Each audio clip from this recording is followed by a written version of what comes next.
Assalamualaikum warahmatullahi wabarakatuh. Saya Vicky Miftahul Rizky dengan NIM 10258 ingin mempresentasikan tentang UAS metode kecerdasan buatan dengan metode supervised dengan random forest, dan yang kedua dengan unsupervised dengan metode Cummins atau hierarchical clustering. Nah, yang pertama-tama saya akan men-share screen tentang uh, supervised menggunakan metode random forest. Di sini saya mencari data di Kaggle, yang kemudian saya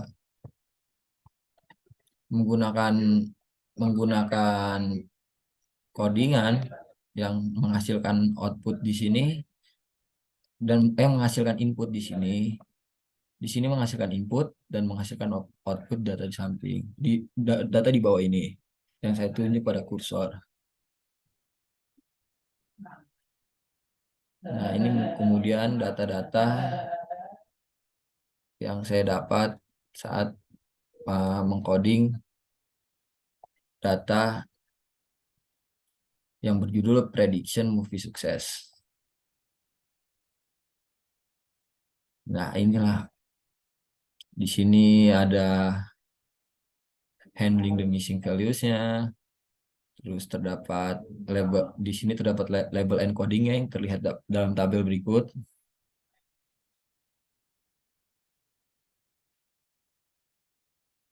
Kemudian ada correlation yang terdapat grafik sebagai berikut. Grafik segitiga sebagai berikut. Kemudian ada classification model building.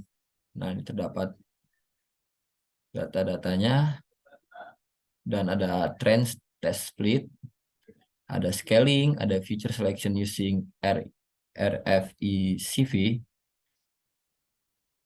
dan future cluster future ranking di sini ada terdapat, dan kita mendapatkan grafik long last dan number of future. Nah, ini future importance-nya. Nah, dari random forest ini. Nah, di sini ada klarifikasi report. Nah, berdasarkan pada percobaan yang telah dilakukan pada nomor satu ini, dengan jenis data supervised learning dengan metode random forest ini, di mana supervised learning ini adalah suatu pendekatan dalam pembuatan AI, kemudian disebutkan supervised. Karena dalam pendekatan ini, machine learning dilatih untuk mengenali pola antara input data dan label output. Tidak hanya input data dengan label output, machine learning juga dilatih untuk mempelajari data yang telah diberi label khusus, dan salah satu metode yang paling sering digunakan yang dan populer yaitu metode jenis random forest yang termasuk ke dalam teknik supervised learning. Algoritma algoritma algoritma pada random forest ini kayak merupakan masing-masing tree dan dapat dikombinasikan ke dalam suatu model random forest bergantung pada sebuah nilai vektor random yang didistribusikan pada semua pohon, karena decision tree memiliki kedalaman yang maksimal. Sehingga dengan menggunakan metode random forest pada data prediction movie sukses ini, dapat diketahui data dan outputnya sebagai berikut, yang sudah dijelaskan pada laporan juga. Yang kemudian, yang kedua yaitu ada yang dinamakan unsupervised menggunakan Cummins. Nah, dengan menggunakan Cummins ini,